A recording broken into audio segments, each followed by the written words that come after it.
Good afternoon. Thank you very much. Good afternoon.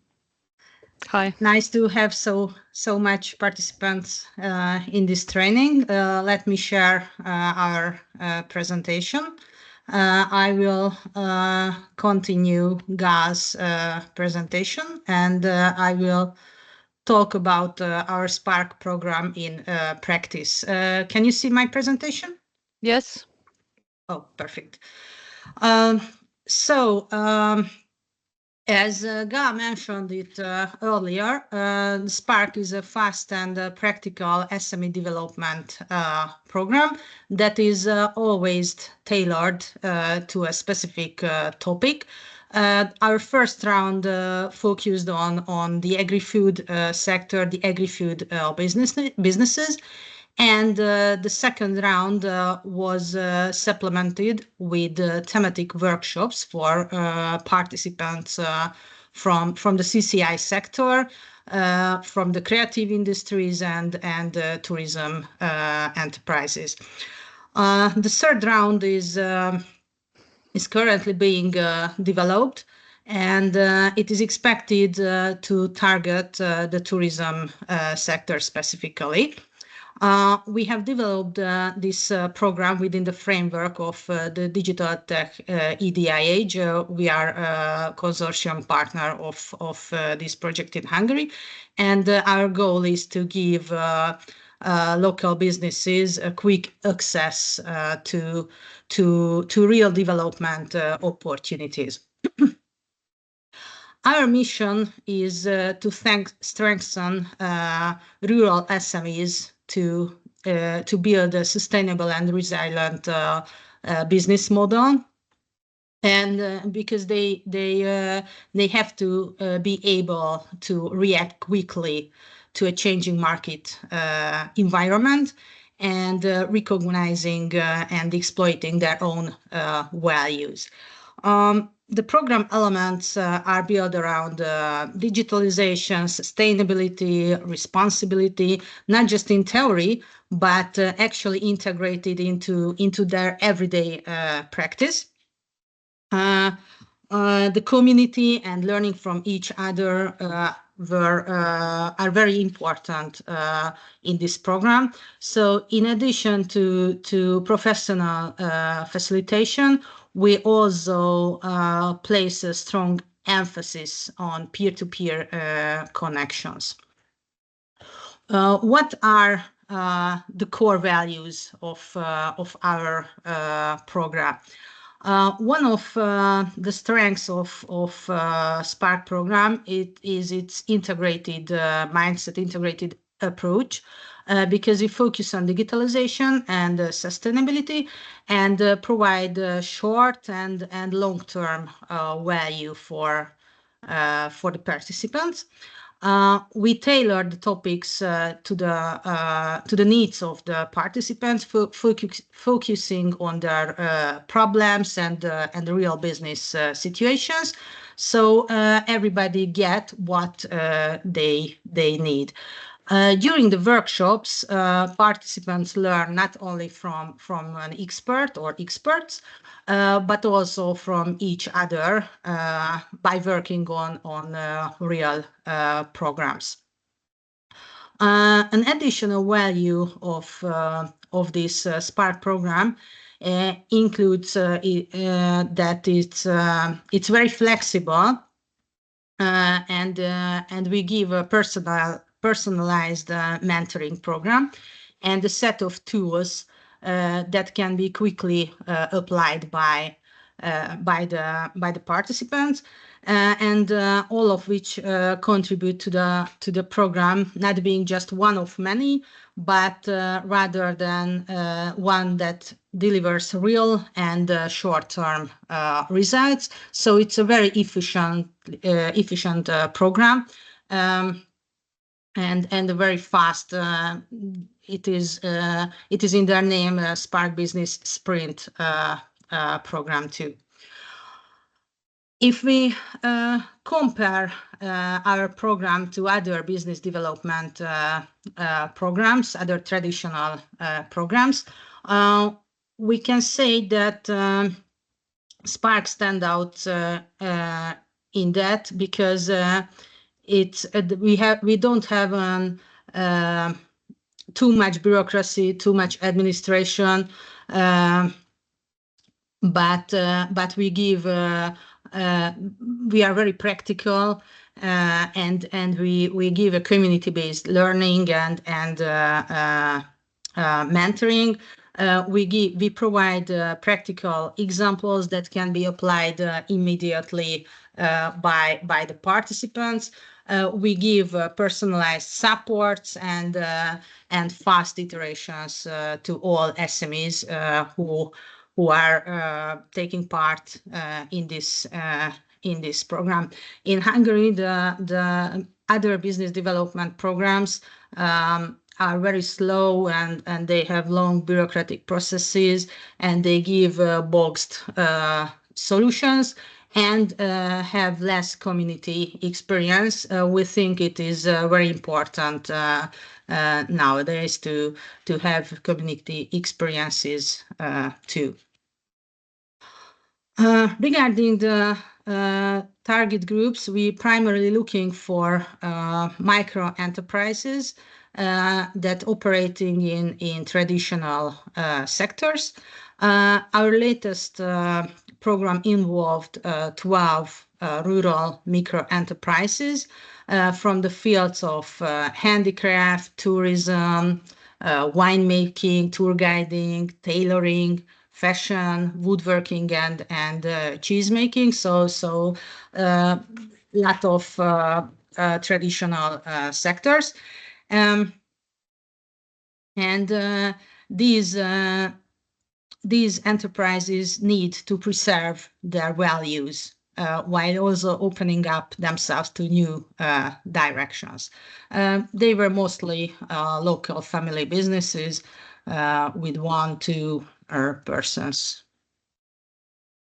Our focus area is the Transdanubia region where we work and live, particularly the Bakony and Lake Valence area.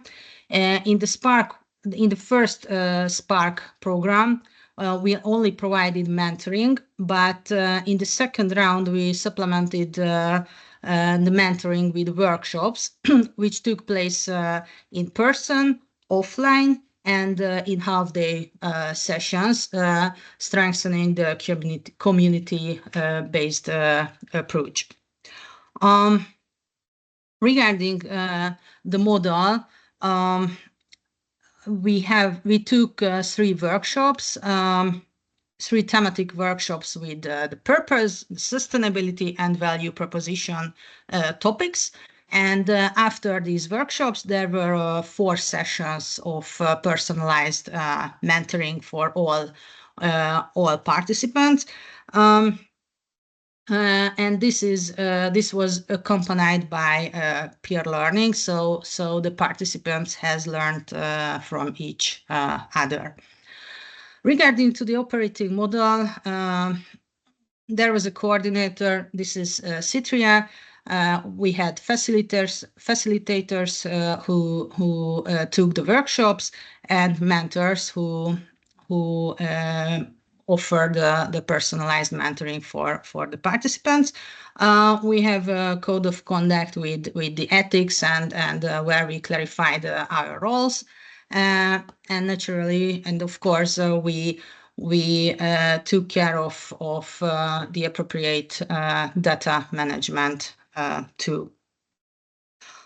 When we start a new Spark program, at the start of the program, we conducted comprehensive interviews with participating companies to identify their main problems, their goals regarding to our program, and then summarize these interviews to finalize the workshop, the topics of the workshops. And during the mentoring, the focus is on the individual problems. We would like to help them to solve their problems or take the first steps to solve their problems. What are the main challenges for our enterprises in this area? The main challenges is the online presence and the development of the sales channels and the consistent branding and the storytelling about their product. There is a frequent need to reach new customers too. It's a continuing problem for them. And they need some customer education about the value of the locally made and handcrafted products,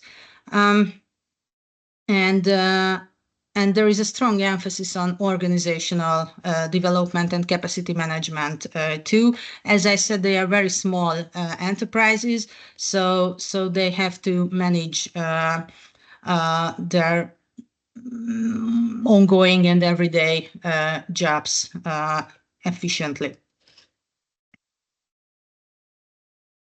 During the workshops, and one of the greatest value of the workshop is that participants can learn from each other, not only from the facilitator or the expert, but also sharing their similar problems and experiences. They can learn from each other too. So there are some brainstorming, ideas exchanging during these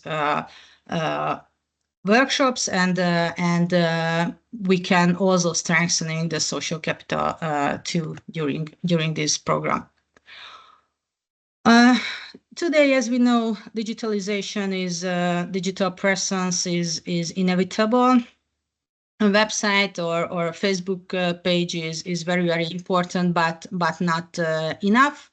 It's also very important that these platforms could really support the business processes, and the digital tools are an integral part of the program as the part of the service delivery. We provide for our SMEs simple and quick templates and tools so they can achieve tangible results in a short time during the program. So they can use these tools quick and easy in the program and after the program too.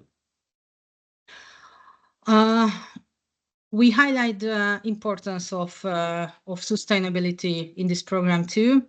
During the workshops, we showed how it can become part of the everyday decisions in the material use, in the energy efficiency, or even customer communication.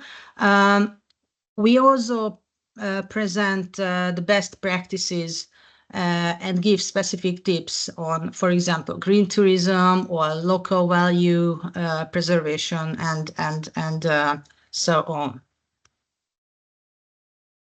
Regarding to the timeline, it is a 2-month program which consists of a dynamic mix of the workshops and the mentoring. We work together on the given topic during the workshops, and after then every participant can adapt what they have learned in their own situation during the personal consultations. So the results of the program is already visible during the program of Spark. In the first workshop, we are talking about the creation of the purpose.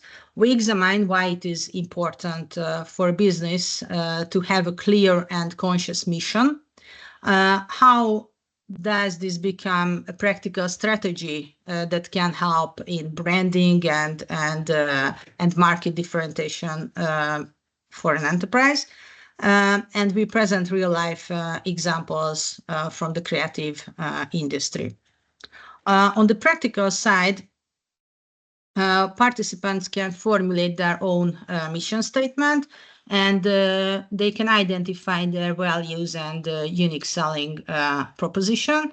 And we teach them how can they communicate this online and offline too. During the second workshop, we are talking about sustainability and the importance of sustainability in the business model. We talk about the definition of the environmental, the social, and the economic sustainability.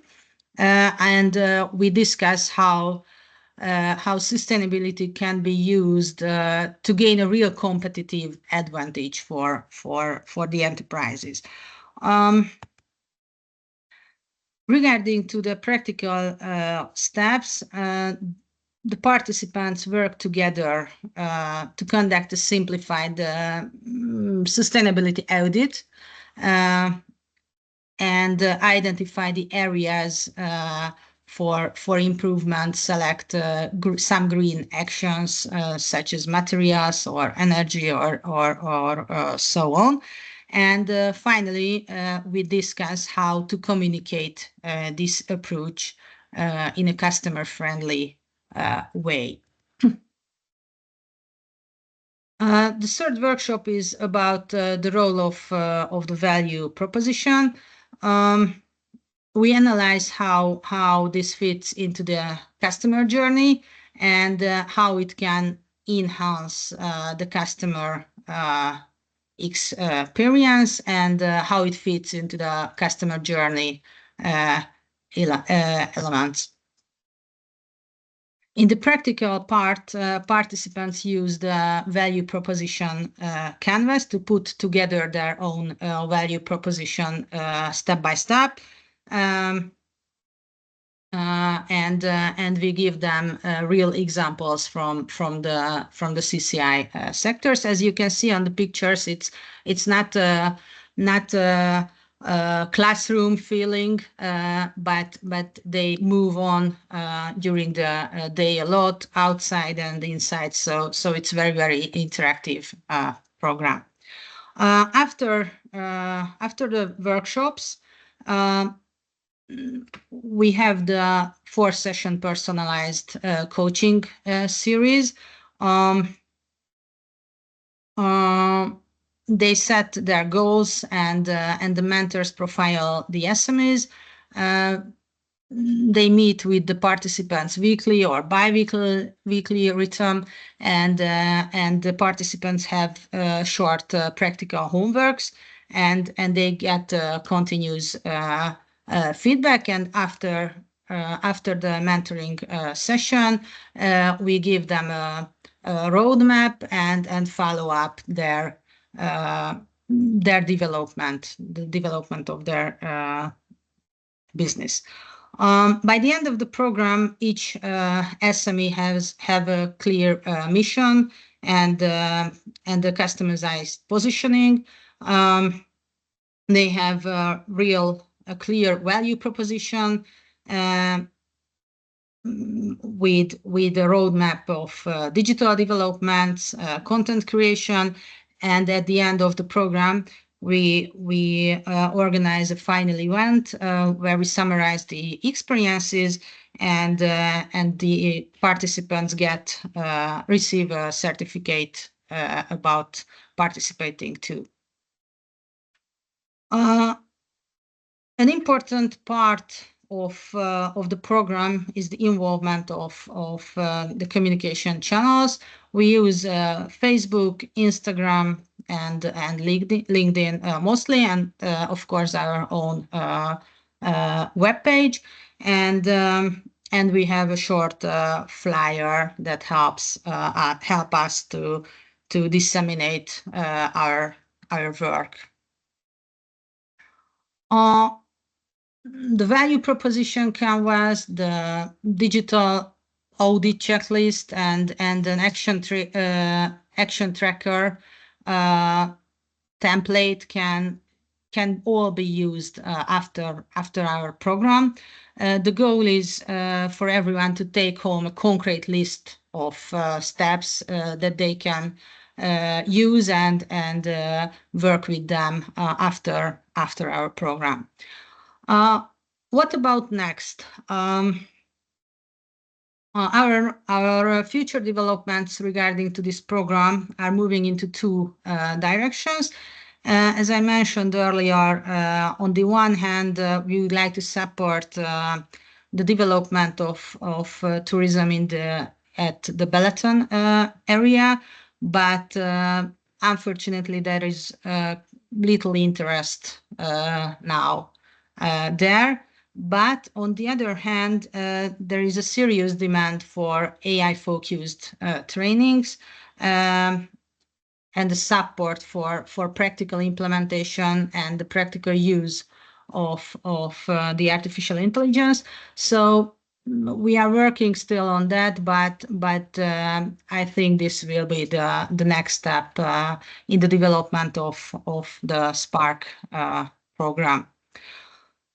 So to summarize our program, the first step is a preparation, the partners, the selection of partners, recruitment.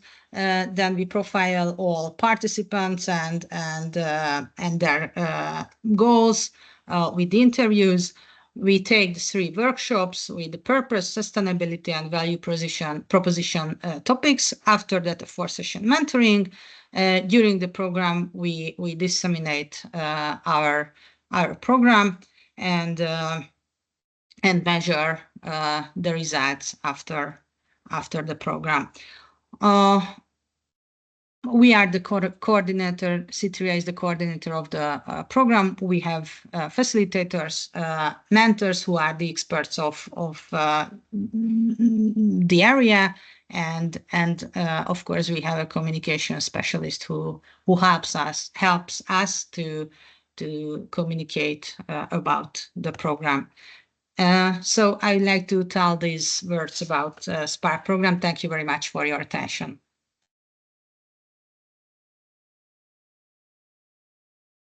Thank you, Yvette. Are there any questions?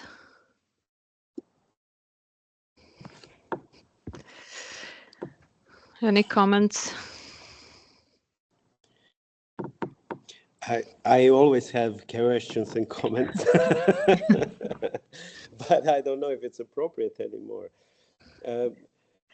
I think maybe because these presentations so far really are opening a lot of field that questions didn't form yet. So I would repeat that after this, any question is welcome. So any comment, any idea, any frustration, please, we would like to hear this. If I may ask Yvette something. Yes. So your colleague, Mr. Kermendi, already introduced us to the logics of your approach and the methodology. I would like to be interested I am interested, and I would like to know more about some facts about in the execution phase, the one that you just presented. So in specific, since I see that the area where you work is a non-urban area, am I correct? Yes. Yes. Those areas, if I don't know if you'll agree with me, have a bit of self-perception issue, because we are not in the center of economy, we are not in the center of industry, we are on the outskirts of everything. But internet now enables them to be in the center of things. And so I'm interested in demographics of your workshops so far. How many people apply? How many pass, roughly? How many attendees you have per workshop? And, are there several people from one SME, or one SME is represented by one person? Their age, gender, if I may ask such things. The demographics. There were 12 SMEs in the Spark 2 program. with about 15 or 16 participants. So mostly one person was from one SME, but one or two SMEs had two participants. Mainly women. It was very interesting that we only had one man. Okay. And the age was about 45, between 45 and 60 years old, mostly. How would you, of course, it's a very general question, but how would you describe their drive, why they applied? Why they applied? Because they need help in online presence. In Hungary, there are some business development programs, but as I mentioned, they are very, very box situated, and they are very expensive. It was a great value for them that it was free of charge. Because we can develop this program from the EDIH project. So they only had to use their de minimis to finance this participation, and they really valued our efforts to help them see themselves clearer and recognize their values, because they are very small enterprises. They have to do anything for themselves. Know the legal, the account, the everyday process of running a business, and naturally their really work. So making cheese or fish or clothes and so on, and they lost this mindset that I am what I do is a really real value for people, and it was a great value for them to recognize this in the program. Yes. That self-perception of non-urban entrepreneurs sometimes is a disservice to them, and but on the other hand, there are numerous cases from Netherlands, Nordic countries, Japan, Italy that prove that actually these businesses can be very sustainable, very agile, and very how can I say, resistant to some market fluctuations and stuff like that. And that is great. And even there are examples from Japan where local craftsmanship reached the highest levels of high tech. So there are innate qualities and knowledges hidden there that can be used in, let's say, food industry, fashion industry, and so on. And yeah, these collaborations are very good. Do you have in plans something like that in future to kind of vertically connect the local small entrepreneurs and innovators with more high tech? Yes, but the demand is not so high for that, as we see. Yes, the mindset has to be on that level, right? Yes. Yeah. Great. Thank you very much. Thank you. I always have some questions because it's interesting. So yes, thank you very much for that. Thank you. Thank you, Alexander. Thank you so much, Yvette, for this very interesting, very insightful and useful presentation, filled with practical examples, solutions, and results on how things are done properly. So, thank you. Thank you. We have next topic, Mr. Draganovsky from Suvco Coaching. from Slovakia with the topic how the coaching and mentoring fundamentals help us in innovation scaling up. Mr. Draganovsky, are you here? Yes, I'm here. Thank you. Thank you for the introduction. Thank you. Thank you. Hi.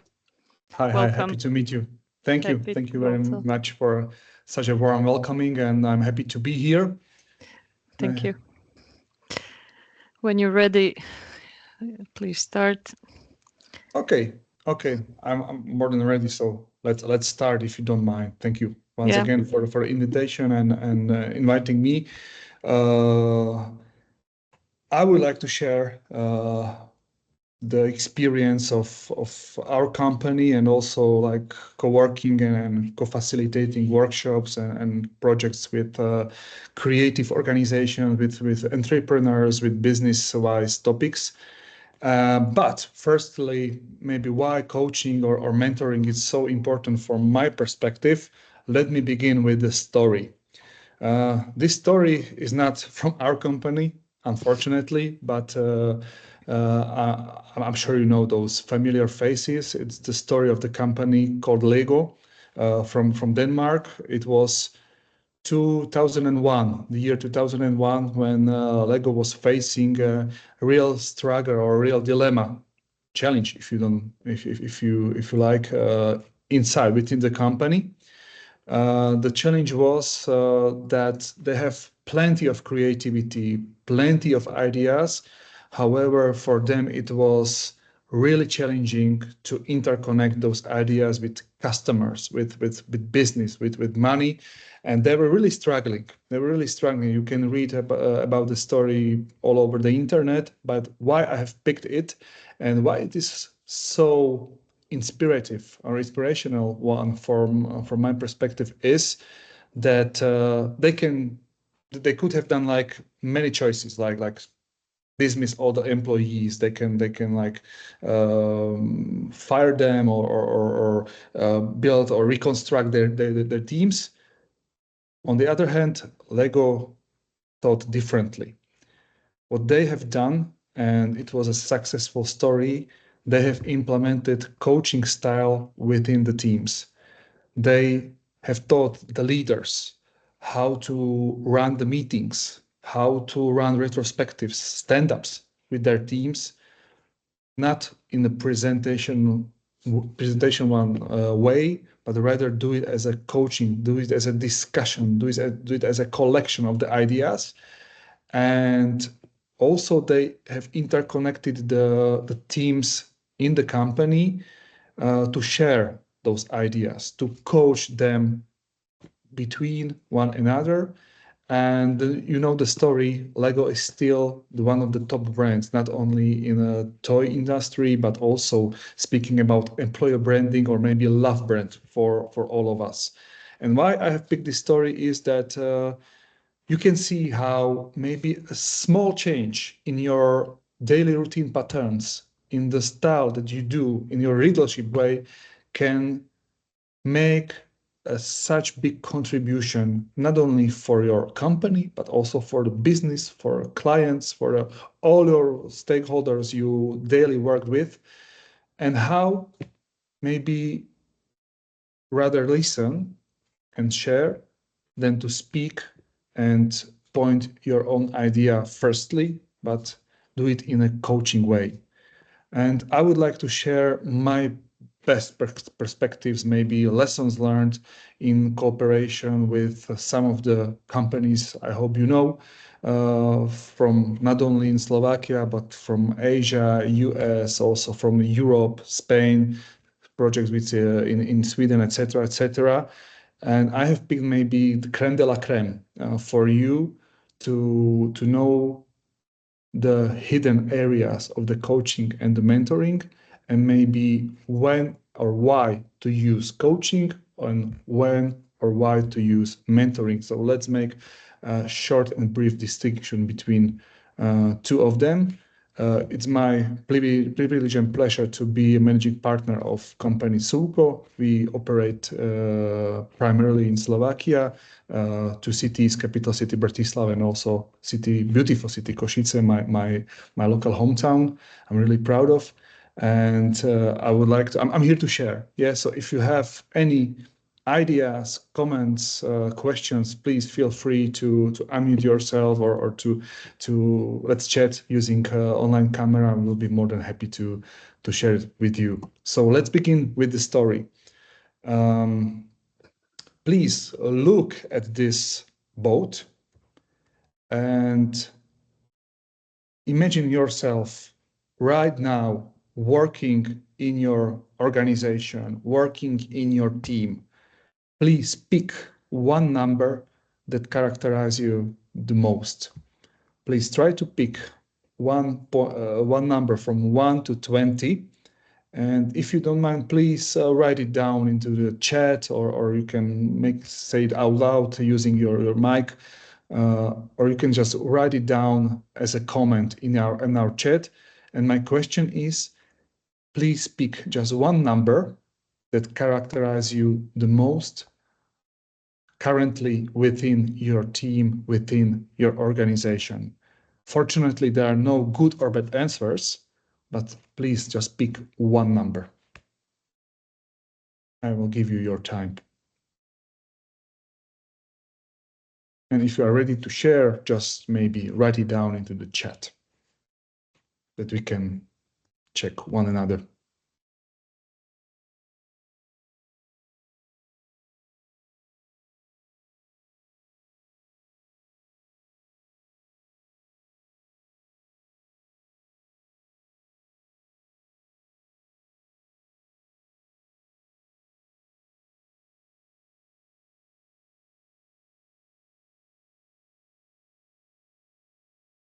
Maybe I'm going to check the chat if there are some answers.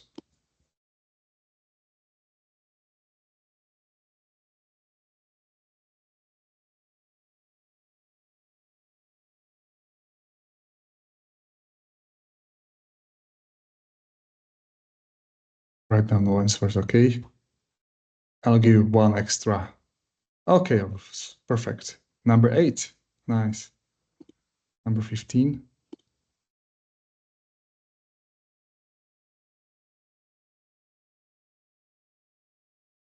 Okay, we're pulling up.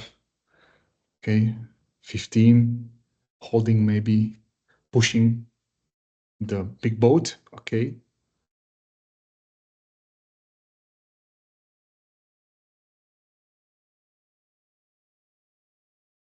Are there any numbers? Please feel free to share. More than happy to see your answers. And of course, I will then tell you why I have picked this activity.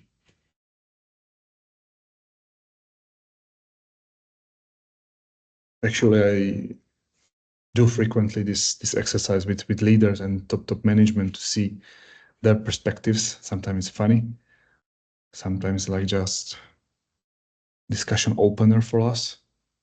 Okay, number 13.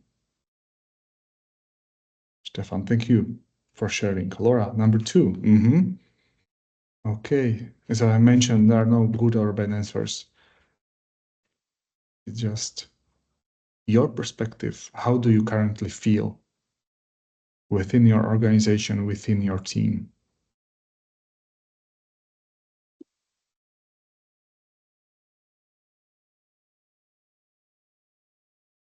Okay, thank you for all the answers. Maybe if you have just picked your number and you didn't write it down, just you have grabbed it for yourself. Coaching is always about asking questions. So please don't be scared. I will ask you today maybe plenty of questions just to make it like more entertaining and more sharing for you. But let me tell you why I have selected this activity at the very beginning, because from my perspective, from my experience, more than 15 years in the business, I consider coaching and mentoring about sharing perspectives.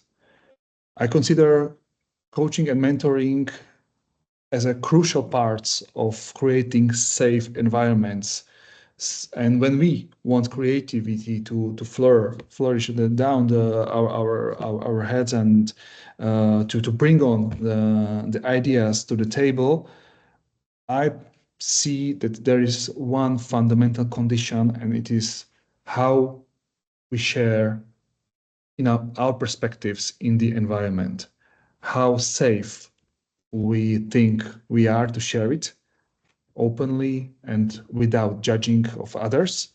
And this activity is about this perspective, because there's the story behind also for the coaching and also for the mentoring, that if you freely share your ideas, as you have shared about this boat, you can say that, okay, I'm open to share my attitudes, I'm open to share my ideas.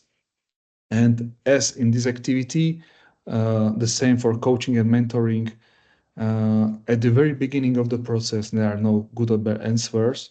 Just we need to listen to each other and maybe consider others' opinions and validate them wisely. So I really recommend for you to try this activity at your maybe next meeting with your team, or working with your team members, maybe on one-on-ones. Try to show them this boat, and it can be really good trigger or starting point for another discussions, how they feel and maybe why they feel, to go deeper into the activity and deeper into this discussion. So yeah, that's the coaching and mentoring. But as I have mentioned previously, let's make maybe a slight distinction between those two terms, because I can see in practice that frequently they are like interchanged or misunderstood frequently. What is what? Yeah, if you are more persona that have maybe good active listening, empathy, and it's easy for you to maybe stop for a moment and listen to others. Maybe coaching is the good way to start or to implement, as Lego has implemented this attitude. You can also implement it also in your creative environments. So coaching should be also, as International Coaching Federation ICF has it in their rules. It should be structured process. It should be like ethic, like it should be secrets should stay inside of the room, not that it shouldn't be like shared outside. But coaching should be goal focused. If you don't have goal, if you don't have an idea or a topic to be talked about, maybe we should decide for mentoring, seeking for an advice. But it's more focused on individual. Yeah, there are like team coachings. You may try, but it's really like pretty demanding skill, and it's not my, I would say, idea or target to make from you like certified coaches. Maybe I'm more like to share you the perspectives, how you can easily grab the idea, either coaching or mentoring, into your daily routines and absorb something that can be really beneficial for you. We will go like throughout the process later, and maybe where can you specifically implement coaching and where can you specifically implement mentoring. So yeah, coaching is goal focused. It's more about unlocking individual potential, and it should be structured. It shouldn't be like, okay, it is just like chit chat. It should be structured, but not from your perspective, from the perspective of the one who is answering your structured questions. If you want, please check maybe the Grow It's one of the basic structures how you can ask questions. It's grow like the questions for goal, questions for reality, questions for opportunities, and questions for will. It's an acronym called GROW. It's how you can structure your questions when discussing or when sharing the ideas with the others. So you can structure your discussions based on this tool. It's called GROW, goals, reality, opportunities, and will. Frequently I do with my clients this tool, and maybe typical questions for goal is like, okay, what would you like to achieve today? What is your topic you are bringing to the table? What is the one first step you would like to solve today? It's all the questions that are connected with the goal. You need to set up the goal, and based on this, go back and maybe map the reality in this grow. Like, what is the reality? Okay, what steps have you already implemented into the process? How satisfied are your stakeholders currently? What is the dilemma within your team right now? Like, map the reality. Then maybe skip back to opportunities. Okay, what kind of opportunities do you have? What are the options ahead? What are the steps, or maybe what is the first step you would like to implement in this process? And then finish this dialogue with will. Questions mapping the will of a person. For example, okay, how do we know that the process is measured? What are the milestones of the process? How are we going to evaluate this process in the time? So all those ideas specifically focused on time, on will, and maybe the measuring of the process that you are going one step ahead. If you are more like experienced and you would like to share the story, then maybe grab on the mentoring part, because it's pretty strict and direct transforming of the wisdom of your experiences, of your perspectives. What I frequently see in the practice is that, to be honest, there is no pure coaching. Like, it is sometimes a mixture of good mixture of coaching and then mentoring. I do also with my clients that we are discussing one tool to give them the know-how, and then I switch to coaching, and I'm going to like share with them their ideas, where they can implement this tool, how they see this tool within their teams, in their projects, etc., etc. So what I'm trying to say is, define maybe for yourself if you are more like into coaching or into mentoring, or in which part of the process you see maybe the better or the more beneficial for you to implement coaching and then implement mentoring. What I can recommend at the very beginning stages with our clients, maybe start with know-how and mentoring, and then when they have the know-how, when they are trying to implement the skill into their own experience, then implement coaching. For them, it's really, really difficult to imagine how they can achieve this or that without know-how, without the skill. So if you want to maybe build a know-how and then transform the know-how into the skill, I would grab maybe more for mentoring. And then if you are looking for other options, or they need to validate for themselves if it's good or bad, then go for coaching. So in early stages, I would go maybe for mentoring more, and then coaching in the stages where they can think on their own. So maybe this is like the really, really easy distinction.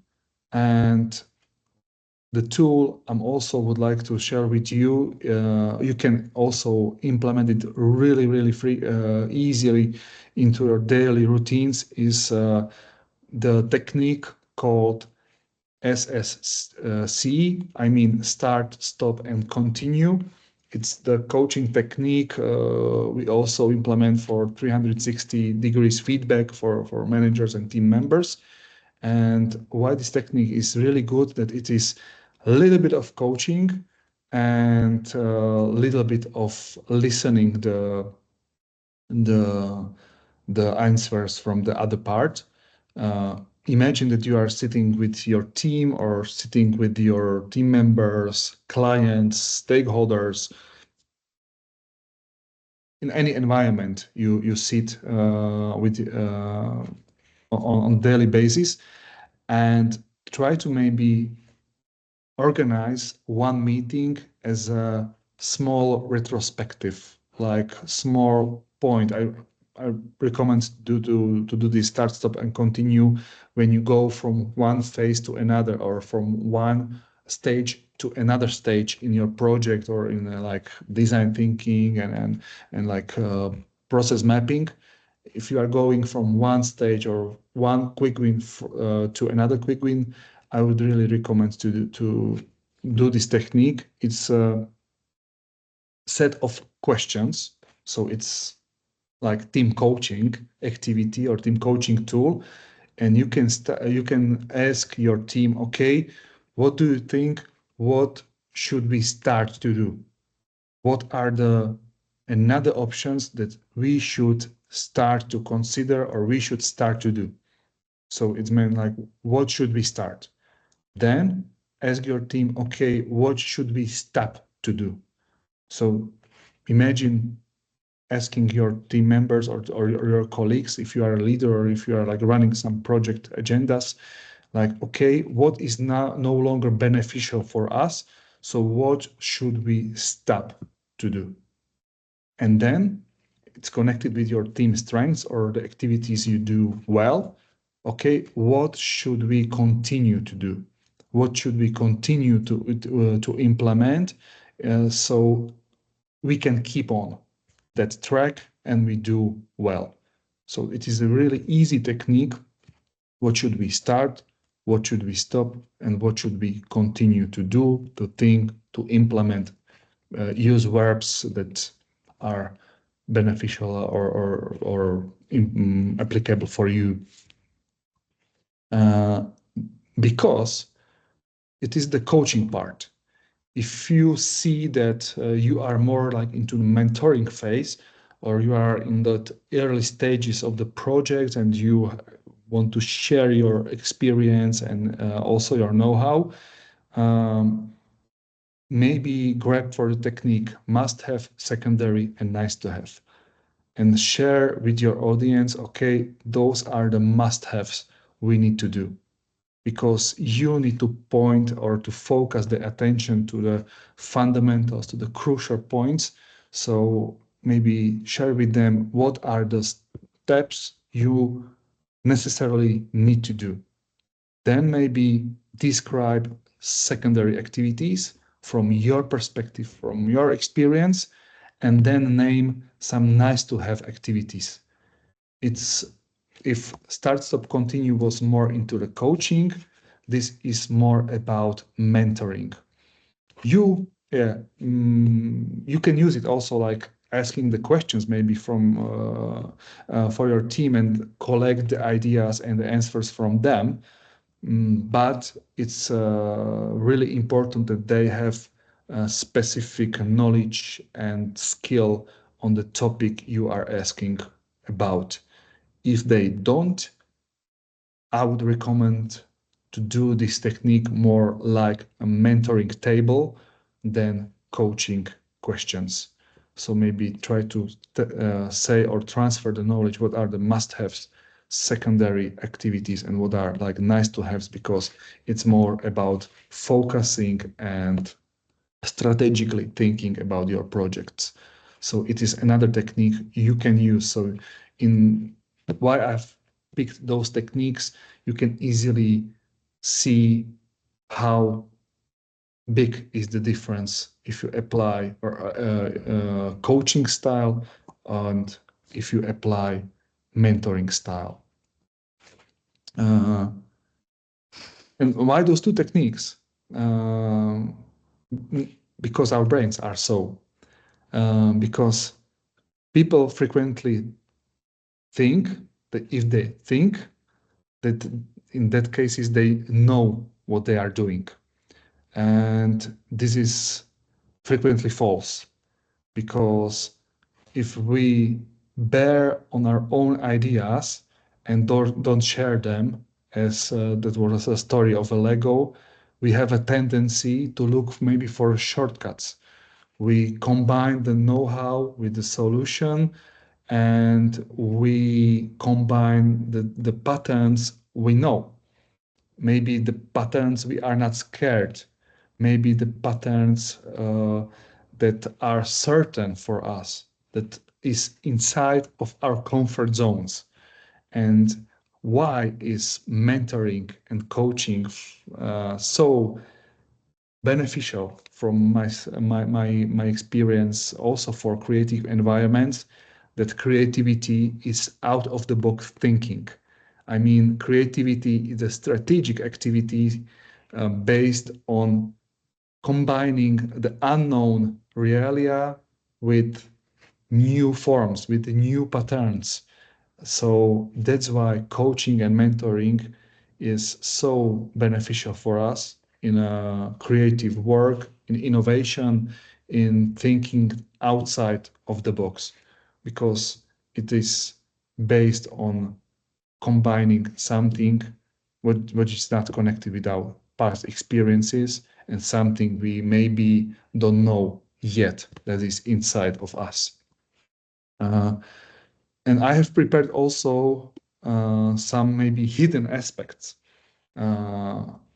where or why those two approaches can be applicable. And what is really important and what is really it like triggers the attention like frequently when I share this with my clients is that it's not only about transferring the skills. We frequently suppose that the coaching is about building some new skills, like, okay, how would you do this? Or how could you implement that? And mentoring, yeah, please implement it in this way because it worked for me. And you can try implementing that way because me and my team have done it plenty of times in that way. So we primarily consider coaching and mentoring as a skill transfer. And it is not. It's more about mindset. It's more about how we can shape our new thoughts. I have one like quiz question for you. It was like a Harvard study research, and they have like been studying how many thoughts per day an average human being has. How many thoughts? How many new ideas? How many thoughts per day? An average is like gender neutral, yes, and like no men or women. An average human being has per day. Would you guess the number? How many thoughts? 100 per day. 100 per day. 100, okay. Somebody less, somebody more. 100. 7,000, okay. Thank you, Ivana, for sharing. So we have had like 100, 7,000. Is it somewhere in between? It's more, it's less? Would you guess? It's funny, like I'm not like number guy, and I'm like asking you for numbers like for the second time throughout this session. So thank you for cooperating with me. I appreciate. I'm just checking the chat. If like you are like writing down your number, please feel free to finish your answer. I will give you like a couple of seconds more. Like feel free.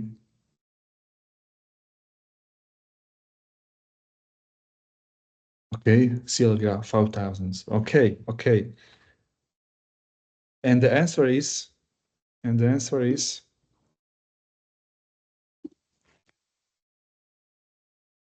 60,000. 60,000 ideas per day, an average person, based on this Harvard study. It's a really huge number. Like, imagine you are right now sitting on your chair, and maybe there is a like car like passing through your streets. Where do you work or where do you live? It's an idea because it's like popped inside in your head. Maybe you are thinking about something. Maybe you are like checking the room you are sitting in, and all those elements are like transformed into our heads as thoughts, as ideas. And why I'm telling this story is that maybe the coaching and maybe the mentoring is one of the most focused process we can do with our heads, we can do with our mindsets.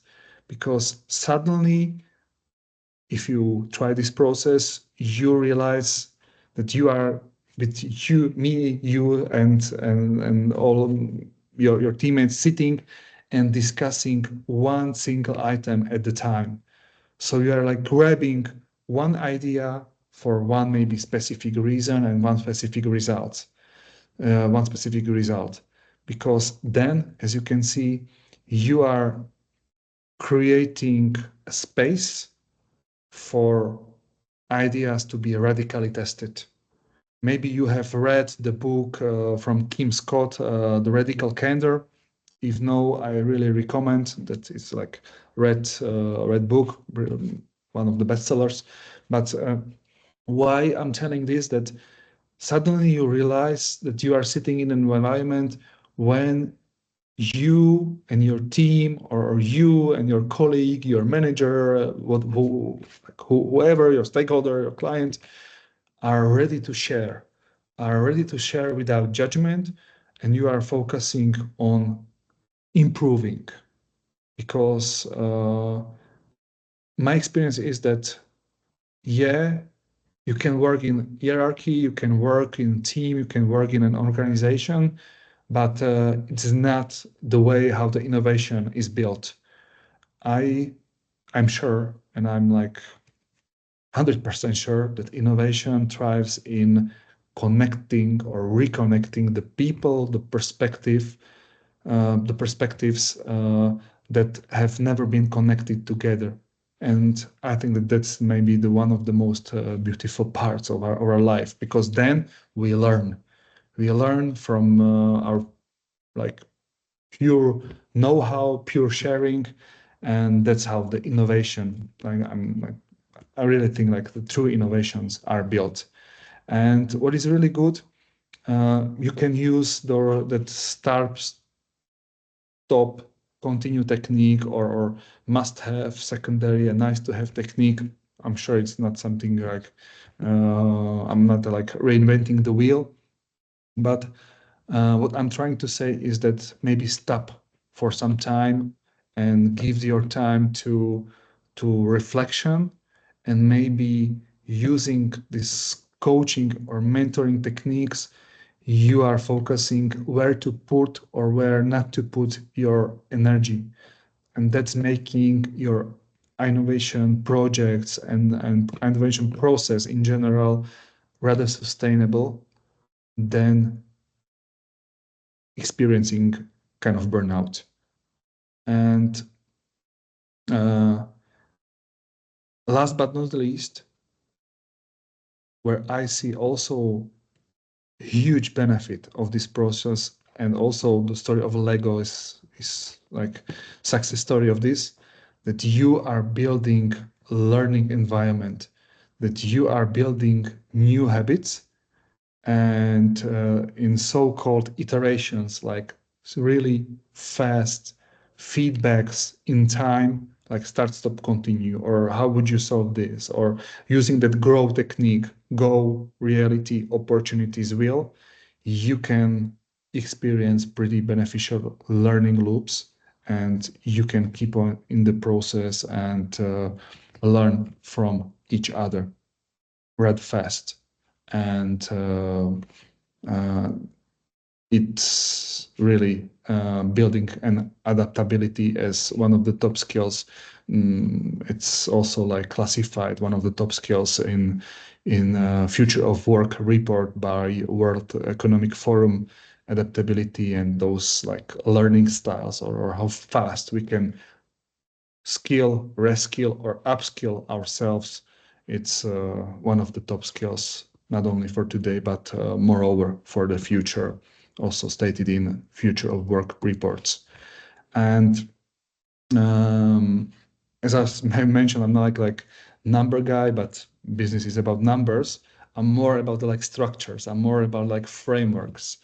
And I have prepared for you also this framework. I would like to give you maybe as an inspiration. Try to adapt this, maybe firstly the coaching, the mentoring processes on all levels of your teams, on all levels of your organization, because I can see that when I work with my clients, that they focus, if they're like CEOs or like top managers or like project managers, they focus more maybe on their teams. Like, okay, Matusz, let's help us with working with our teams. And if we work with those teams, I start to ask them questions like, okay, and what about your middle management? What about your project management? Or what about your maybe company vision, values, and etc., etc. And then we move like into organizational strategy, and they don't have it. They don't have it. Like they work like on day by day business, but what is really good, like they do, then they like don't have time. It's not good, sorry. Is what is really bad, but good from the process is that they have an opportunity to stop for a moment, to think about their projects, about their business in a complex way. And coaching and mentoring is about thinking in a complexity. So maybe try to implement your programs, implement your portfolio activities on both or on each 4 levels. Maybe try to think about, okay, how can we benefit from coaching and mentoring on organizational level, building our organizational strategy. Maybe we have a process ahead because we haven't agreed on our value proposition. We haven't agreed on our strategy. We don't know our core values, what are our mission, what are our vision, because the world is changing so fast, and you can do workshops, you can do sessions, it's really up to you. Then maybe try to teach and try to learn your leaders. Actually, I consider it one of the top skills for leaders to be good both facilitators and coaches, because you know they do mentoring on a day-by-day business, because like they teach their teams, they share the perspectives. But what is really challenging for them, I can see in a practice, when the leader, when you have one member of a team who is becoming the leader of his or her current team, expert, specialist, that is becoming a leader in the team, that suddenly he or she is not colleague anymore, but he or she is becoming a leader. And please try to think how to support those people, because it's really mindset change for them. They are not anymore team members, but they are becoming leaders. And become a leader, you know, sometimes leadership is the lonely job. So maybe try to think how you can support them with coaching, or how you can build based on their experience, as they are specialists, how you can transform them into becoming a facilitator or a coach. Maybe not to speak the whole agenda or try to maybe ask proper questions. And then what I really recommend on the team level, build as much diverse teams as possible. Try to reconnect the silos based on their experience, based on the scope. Maybe if you are into design process, apply the process of design thinking, but build as diverse teams as possible and try to focus on reconnecting this creativity process in the way it hasn't been done before. So if you have like IT department, marketing department, HR, I don't know, like project department or like back office or any other like teams, try to bring them together because they will share, and it's that learning loop I was telling about firstly. And then maybe try to detect talent, detect key members, detect role models within your teams, within your organizations, and you as a colleague or as a leader, even better, work with them on one-on-one process, like maybe coach them sometimes, maybe mentor them sometimes. And it's that self part that you are not working anymore with the teams, with the group of people, but you focus directly on one person at a time, maybe talent, the most talented one, maybe it's called also, it is described. I've mentioned the book from Kim Scott, Radical Candor. And the second book I really like on this topic is called Extreme Ownership. And it was written by former chief of Navy SEALs. And by the way, Navy SEALs is considered one of the like top performing teams in the world because they need to have 100 trust and 100 performance in these kind of situations. Fire starters, sometimes sports teams are like close to this trust and performance axis to get, putting together. But in this way, and the reason I'm mentioning is that you are building ownership in that people using this process. So focus on the organizational strategic level of your organization, then go for leaders, maybe transforming the leaders from experts to leaders, and you can use it as a good leadership onboarding. Then work with diversity and different kinds of different scopes in your teams, and then apply it for one-to-one sessions, and sharing know-how is always valuable, and building ownership on that face-to-face or one-on-one level is more than helpful. As I'm like repeating myself, it's not my purpose to make you an accredited or certified coaches, but maybe to try to maybe for self-reflection, try to maybe think about if you are running your meeting or having a one-on-one session, what is the percentage that you speak and what is the percentage that you listen? And in this really fast word, I can see that we rather speak than listen. So it's also about building, as we have discussed, about building new mindset or new capability that we can walk together or we can reach the same goals, but rather using well-structured and well-prepared questions than telling people what to do or what not to do, because we all hate this. I'm supposed that like we need to be creative and self-aware beings rather than like be pushed to do something. So I see also that this is like beneficial and a huge benefit on those all of those 4 levels you can see on my screen. And to check this, it should not be like my stand-up. It should be like sharing session. I have prepared 3 activities for you, and this is like the first one.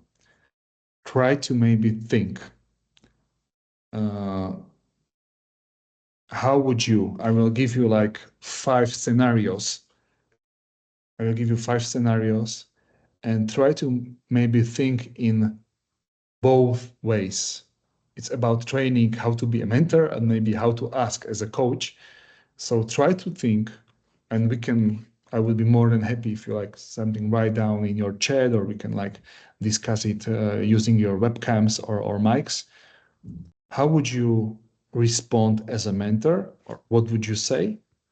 And if you imagine yourself as a coach, what would you ask? Okay, so I will like give you 5 scenarios. We'll go one after another, and I'm curious to hear what would you say to this scenario as a mentor, or what would you ask as a coach to this scenario.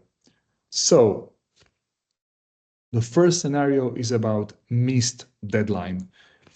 I'm sure like it's something we all experience in our projects, in our work with others. So imagine that a team member repeatedly misses project deadlines. What would you say as a mentor? What would you say to transfer knowledge, transfer perspective to that team member? Question for you. You can write it down, or you can say it out loud. What would you say as a mentor to this kind of team member when he or she repeatedly misses project deadlines? Maybe something like, do you feel like a team member? Mm-hmm. Thank you. I'm sorry, can the person repeat? I could not understand. Mm-hmm. So imagine the scenario that there is a team member who repeatedly misses project deadlines. I understand that, but one of the participants suggested. Aha, okay, answer. okay, Yes, okay. yes. Sorry, yeah, now I understand. Excuse me, I wasn't clear. No, my bad.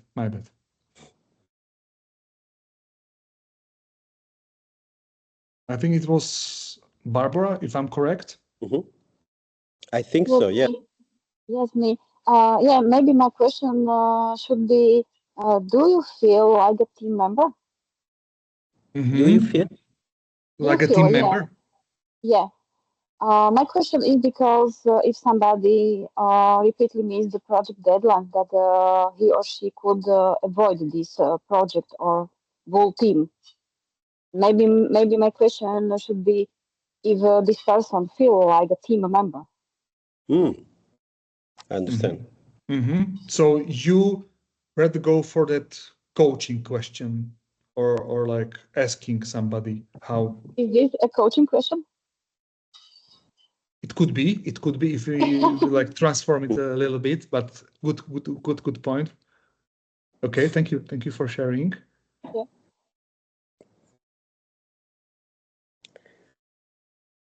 Maybe try to think, what would you say as a mentor? And you can like write it down, say it out loud, or just say it for yourself. Yeah, it's also applicable.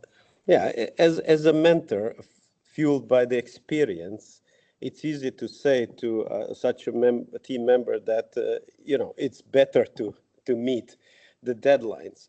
But the same experience tells me that deadlines are very often half arbitrary things that are as abstract you know, they are very often set with insufficient knowledge. Yep. They're I wishful know. thinking. So so maybe going one step deeper, I would ask, you know, but I'm inclined towards the, you know, 5 whys and stuff like that. I would see what's happening there. It depends whether the result that eventually comes from the team member is valuable. If it's valuable, but it's across the deadline, I'm going after quality. I'm sorry, but because the quality will bring the added value. In 2 years, no one will ask was deadline broken or not, right? But I would see maybe we can form deadlines better. Maybe we really have a chronic problem with the member. But what would I tell to this? Well, first thing would be it's good to hit the deadline, but what's happening? Why is this going on? And I would maybe explore that pathway. So you like more like then like coaching and exploring the. So I guess that would be coaching, yeah, based on what we learned today. Yeah. Good. Thank you for sharing also, Barbara, and thank you for the sharing, Alexander, because maybe try to think like if you see this scenario and also like 4 more, like what is your first action? Like you are rather like more into like asking or giving advice. What is your like that primary pattern? Like give advice or ask? And I'm not saying that this one or that one is good or bad. No. Just for you to explore. If you're asking me, I'm damaged by science, so I ask. Good. If you don't know, just ask. Yeah. Can as Jung have said, like till 40, we are doing that just research. Yeah. Yes. So we are like more. We have like more like freedom to ask. I am aware of the pitfalls of that approach. Yeah, but it's also like for both kind of the process. And thank you for the sharing. So maybe as I was asking you, like try to maybe think like what was like the first pattern that have come to your mind, like am I giving advice or am I going to ask? Like this might be like the first level how you can detect like if you are more into this or that part. And there are no good or bad answers. It is about like making or understanding what can be the process like. And maybe if you have mentioned that 5 whys, it's from my perspective like really good technique.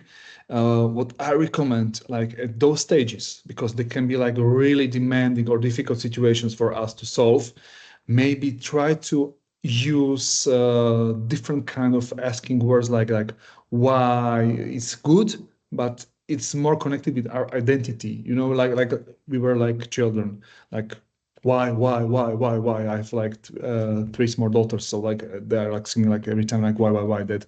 And it's connected with our identity, with our being. So maybe transform those questions into what or how or how long, etc. It's more convenient for us to answer. Yeah, I think here we are also victims of wrong translations. 5 whys in Japanese is doshita, and doshita is how come, how did this occur to be? So that includes how and what was the way and so on. Yes, how we have reached it. Yeah, absolutely. So 5 why is really good technique from also from my experience. So maybe this is another scenario. Just maybe try to think. Also you can do it by yourself. Like if an employee suggests a creative but risky idea that may fail. Yeah, we frequently experience it our environments, and it can be tricky, it can be risky. And how would you say, or what would you say to that person in giving advice or mentoring them, or asking questions like, what's the story behind? Maybe do it more coaching style way. Also in this case, no good or bad approaches, but maybe try to think about yourself, like what would you prefer to give advice or to be a coach maybe, or ask them a question. And that's the question, like what kind of questions I'm going to ask. Yeah.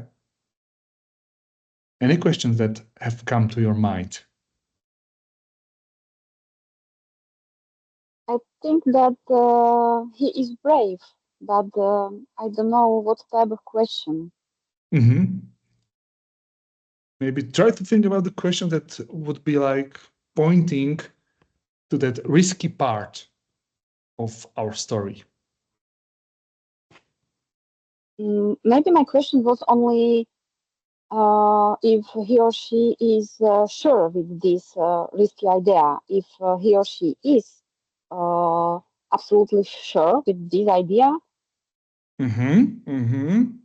And we can have like I, yes, no, yeah, yes, I'm sure, no, I'm not. So maybe try to open it. Try to open it. Still tricky. Still tricky. Yeah. Alexander, help me. Sorry? Help me. Well, yeah, if it's still tricky when it's yes or no, sure or not sure. It is risky. That assessment already says we're not sure, right? So, but purpose. But again, I'm damaged with the science of design. The design is purposeful thinking and doing. So I would ask about the purposes. And purpose is usually that pull thingy, that construct, mental construct, let's say it that way, that can provide in a retroactive way logics to certain risky ideas. Sometimes we are not aware of some shortcomings of opportunities or needs and wants and so on. And there comes a person with this risky idea who somehow connected those and is coming up with an idea. I would like to know the purpose of it. You know, what's the outcome of this? And if this person can, you know, go with a coherent and consistent explanation, there is something to it. No? But there are many factors. I mean, budget, the time constraints, the previous history of that person, and so on. So it's hard. Yeah, I cannot help you, Barbara. Sorry. Back to you. But Barbara, you're like right in this kind of like, if they are sure. So how can we maybe ask them if they are sure, but their answer would not be like, yes, I'm sure, no, I'm not. We try to think maybe, Barbara, what would you ask them? Maybe how sure he or she is with this idea or tips. Okay. Maybe what are their resources if they have considered all the, yeah, perfect. Okay. Scenario number 3, conflict. We experience conflicts pretty frequently in our teams of, if you are not Avengers, right? So we do, and conflict is something like, I would say, normal. It's the question is how we interact in those conflicts, how we behave, how we manage ourselves, and also the discussions within the conflict. So conflict, it was always there, and it will always be. So yeah, so 2 colleagues are in ongoing conflict affecting collaboration. Maybe try to think what kind of advice would you give them, or maybe what kind of questions you was asked them to maybe be some kind of facilitator of this conflict. Okay, this is not my strong skills. Maybe Alexander, you. But thank you for sharing. It's like we're like discussing. It's okay. It's absolutely okay. I presume these questions are intent. There's intent in being open, right? There are so many variables here. The conflict might be in opinions, in which maybe I would ask for some real world data. You know, if it's a thing that we can prove, if there's empirical proof, or if, you know, there are indications that go this way or that way. I'm not interested in winning. Sometimes the conflict can be a drive for very new ideas when we're talking about ideation process. But if it's a personal thing, I think it's HR department thing. Yeah, it In can other be. words, I'm escaping from the problem here. Yeah. There HR would is like. be, some reasonable human approach, but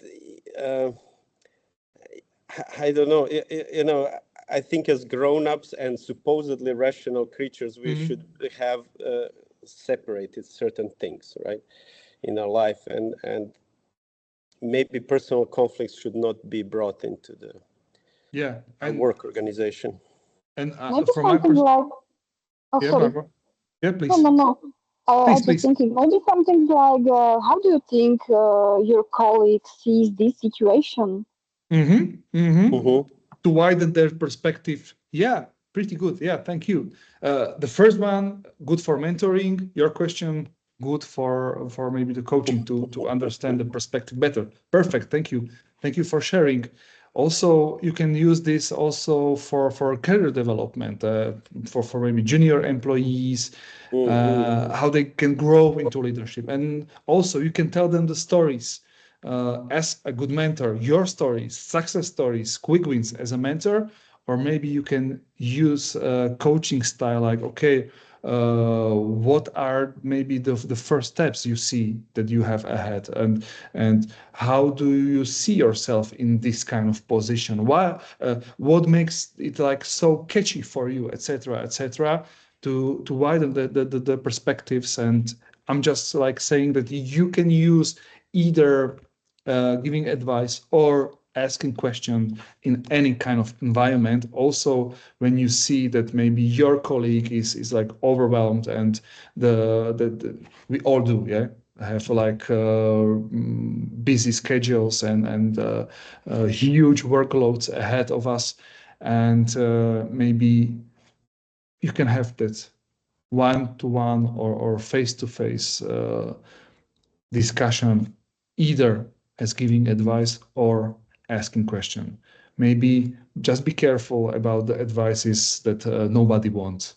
Like it can be tricky. Rather share your stories in mentoring that give advices to people that they are not interested in. That's why maybe sometimes the distinction between coaching and mentoring should be done. And the final part of my presentation, I have like summarized my 15 plus years experience into 10 lessons learned, how to apply coaching and mentoring in working or in cooperating with creative business, innovational ecosystems and companies, teams, etc. So these are my 10 lessons learned. Firstly, define the really good intention. Define it like maybe this is like the homework for us. Like, can we solve problem, or rather we should shape some vision? If we want to solve problem of an individual, of a team, grab or use maybe coaching. If we want to enrich somebody's know-how, skill, or perspective, just clarify when each approach can be done or can be useful. As I mentioned in the very beginning of my presentation and our discussions, yes, sometimes can be mixed slightly, that we apply mentoring and then we ask questions for them, for people to think or implement their own ideas. Then I was speaking about safe environments. Yeah, maybe do some kind of micro spaces. In practice, I call them the islands of positive deviation. That I mean like create some small space, not like classroom effects or like big, huge events for people to share. No, innovation needs time. So build it in the safe environment when people can test, when people can learn, when people can share, and it's easy to fail smart. Not only fail, but to fail smart. Then it's called blend roles. Like as a leader, as a project manager, as an ambassador of new ideas, it's that you have maybe not just one head, you have 1, 2, 3, 4 hats you put on your head, and it's your task to understand which head fits you the best in this kind of context, in this kind of situation, with this kind of person. So you can sometimes be coach, you can sometimes be facilitator, you can sometimes be mentor, and it's okay. Maybe don't put two hats on your head at the same time. It doesn't look okay, neither in our daily life nor in this kind of process. So try to differentiate when I can be the best part in this kind of process as a coach and sometimes as a mentor. Sometimes you don't need to be any of those roles. You just need to be a leader and just point the vision. So it's not about mentoring or coaching, but setting the standards. And also try to listen. As I've asked you, like we have like plenty of thoughts in our heads per day. So maybe say yes to the process, say less in the process, and listen more in the process. It's also good for like checking your, like it's also good to like a reality check. So my step number 4 is like practice radical listening. Maybe try to be like a part of a debate when you will be like a supervisor and train that skill.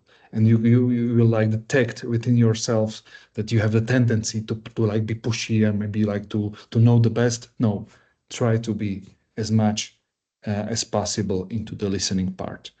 And then don't judge answers. Maybe focus rather on your questions, because sometimes the answers are not good because of the other people, but they are not sufficient for us because we asked poorly prepared questions. We just ask the questions that like have come like firstly in our minds.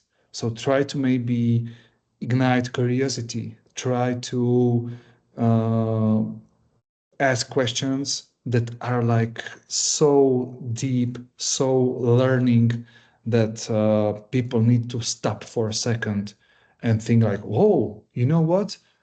Like nobody have ever asked me this kind of questions. Wow, good. Like, who I have never thought about this in this kind of way.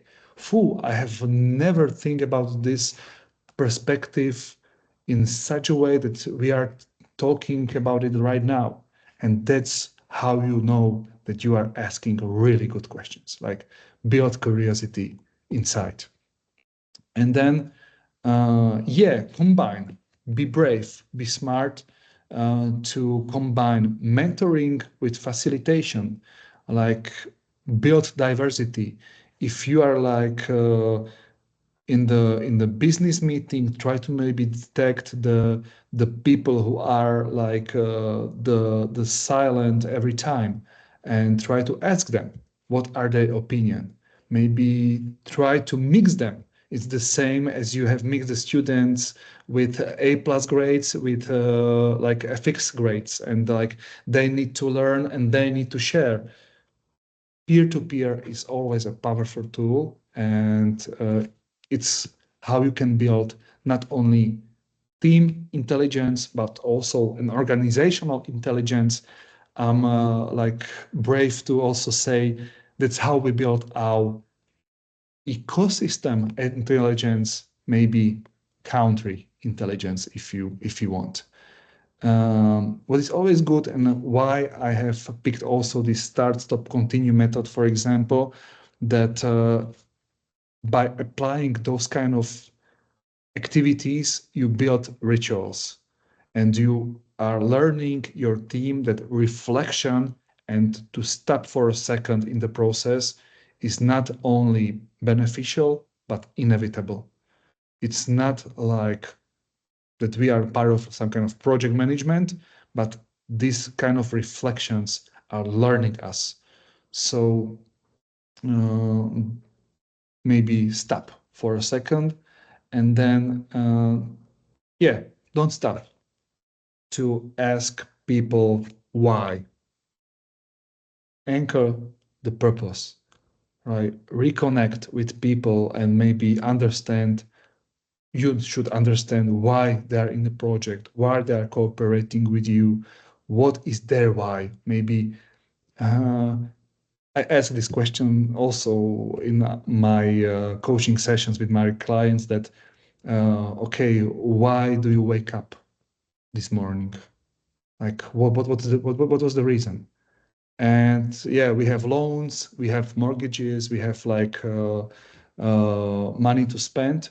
But when we go deeper, we have really beautiful discussions and dialogues about their families, their hobbies, their inner struggles, their team members, and that's the purpose. Maybe as Simon Sinek says, start with why. And as I have mentioned, maybe don't give advice firstly. Try to inspire people, trying to maybe transfer your perspectives, your values, not through advices, but through your stories. Because nobody can say, yeah, I don't want your stories. Because people can say, like, I don't want your advice. But no, nobody can say, like, I don't want your stories. Stories are the most powerful ways. How can we transfer our mentoring intentions to the others? And measure what we can measure, we can change. So it's not about transaction, it's about transformation. Maybe try to analyze, measure, use your data, as you are also like people from business, from research, from science. Measure how many new ways, how many collaborations, new skills, new perspectives have come up from this kind of process. Because then we consider soft skills just an abstract way, like, yeah, we had this kind of dialogue, yeah, we shared something. No, measure, be pragmatic. Be pragmatic about this kind of transformation, because as I mentioned, it's not about transferring the skill, it's about enriching or flourish our new mindset ways. So yeah, maybe just a quick check. Try to reframe your questions, not with why, maybe with what. Try to be maybe not that pushy, and be careful about closed and leading sentences. Maybe try to ask questions that are open, that bring curiosity and new ways of thinking. Try to maybe be as engaging as possible. So not like finishing with yes or no, or like, yes, I'm satisfied with this project. No, what makes you happy when you are doing this? Like, what are the triggers that you feel when you are like starting a new phase of the project, etc., etc. It can be applicable in all the ways you are experiencing with your colleagues, with your teams, and be maybe careful about those closed questions, because yeah, we all think, like, do you think can be good question, but do you think? Yeah, we all think, but we are not here to think. We are here to make ideas more into the innovative part of our beings. So maybe try to be as challenging as possible. And where to implement it? I'm sure you know that design process, or you are familiar with like those phases. I'm not here to discuss them. But what is a really good part is that, yeah, in some parts, maybe you are more like into asking questions, like maybe prototyping, empathizing.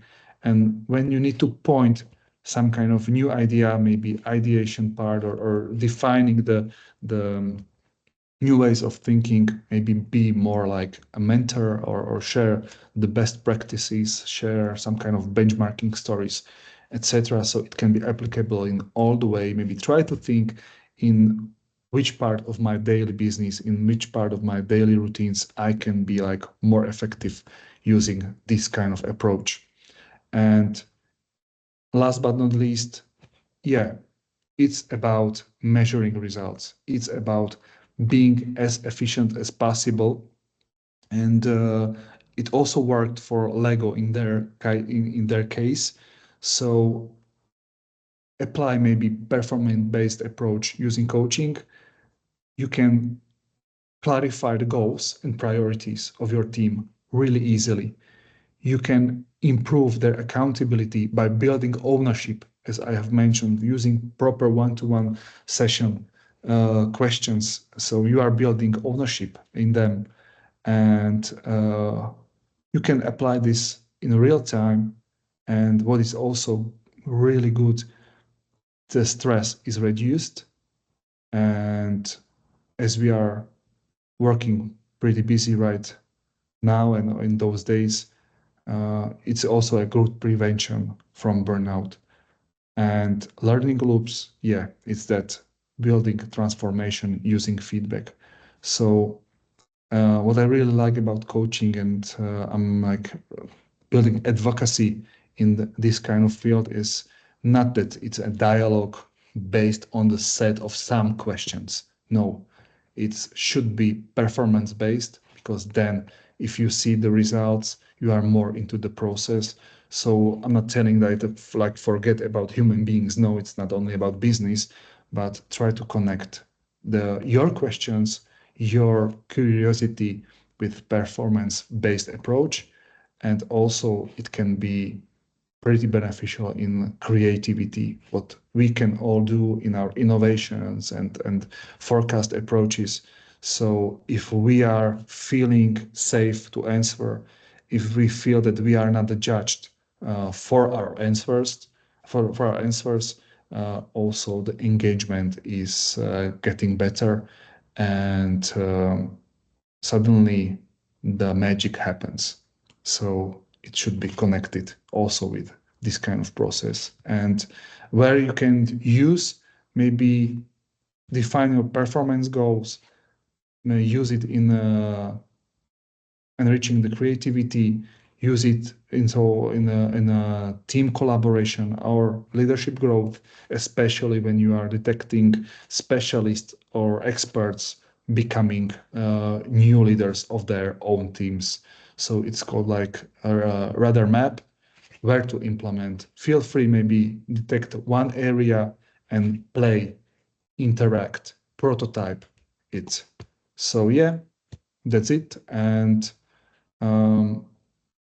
maybe ask yourself which part I'm like more into, to be a good mentor, or rather said, storyteller, or somebody who can ask and empathize with others. And like I'm asking good questions, maybe one at a time. And because I think the innovation needs both of them. Not together, not at the same time, but they can be done in a balanced way. And then it comes to our sustainable brilliance in our projects, in our co-workings, also in our ecosystems.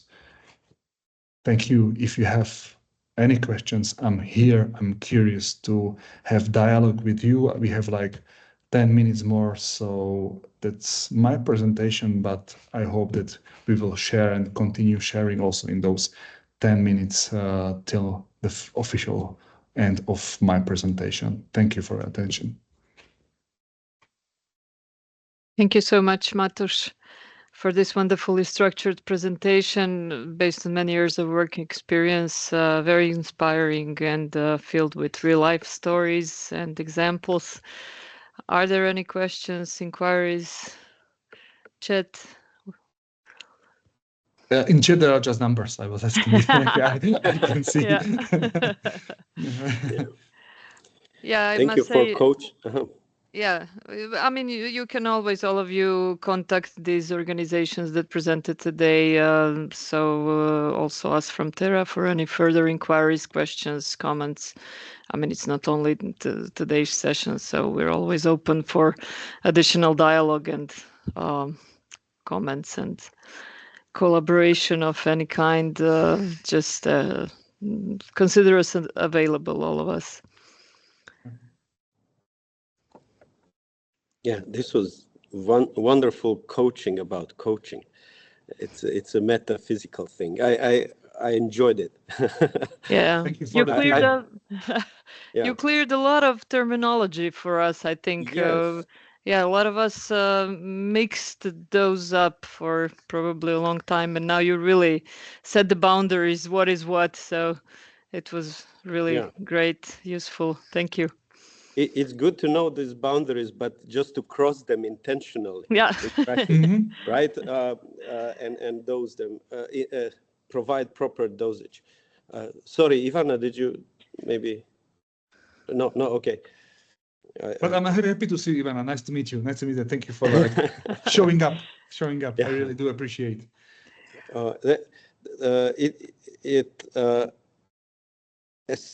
What I found fascinating here is that you bravely and I think very well supported by facts presented the philosophical, I will use that word, I'm so sorry, but philosophical and cultural aspects of maintaining innovation and entrepreneurial organizations and teams.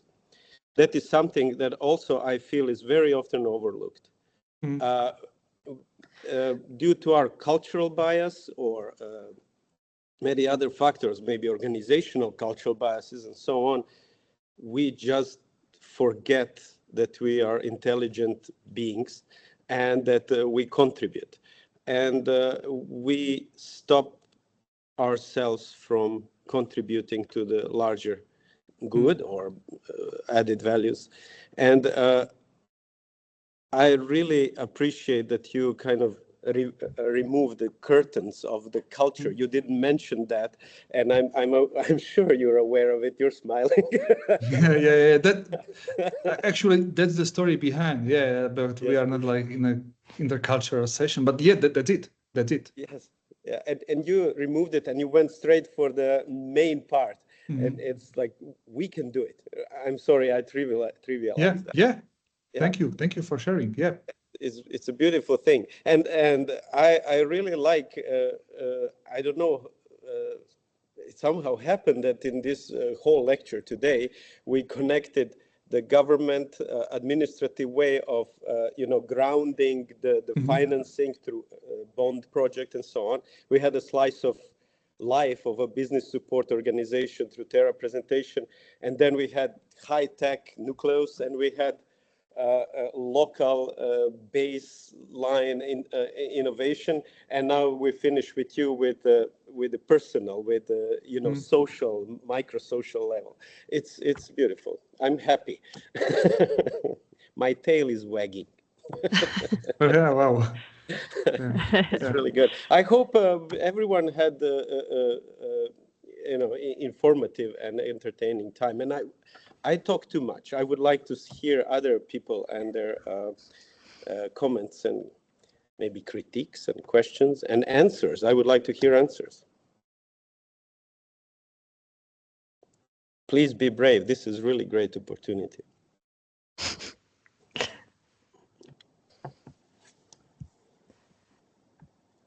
Okay, yeah, if there is no comment, we are now at the end of today's training, and thank you, lecturers, all of you once again. Thank you all to all the participants. Hope you found something for yourself in these lectures today. Really, I hope everybody found something. That's it. Have a good rest of the day, and bye from us. Thank you, Thank you. everyone. Thank you. Have a nice Thank you, everyone. Thank you. Goodbye. rest of the day. Bye. Have a nice day. Bye. Thank you. Bye.